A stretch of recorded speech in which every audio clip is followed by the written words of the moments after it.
Hi guys, may hapon. Dalita sa kini guys paagto ni siya og turil no.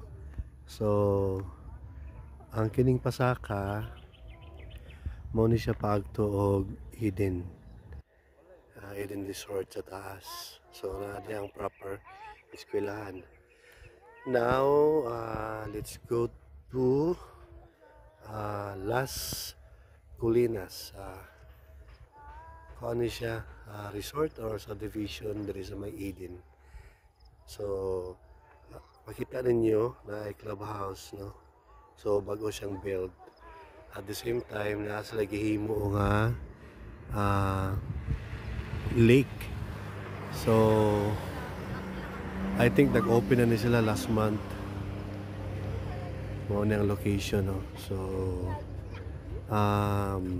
nice siya, nindot siya. So, kunya naapod sila ay kasi tawag ka na babe? Parola. Naapod sila parola. So, dako ang lake nga ilang gihimo, no? Kunya naa sila boat diha sa tunga. So, I think pwede ni siya magkuhan mag-boat sa tawag na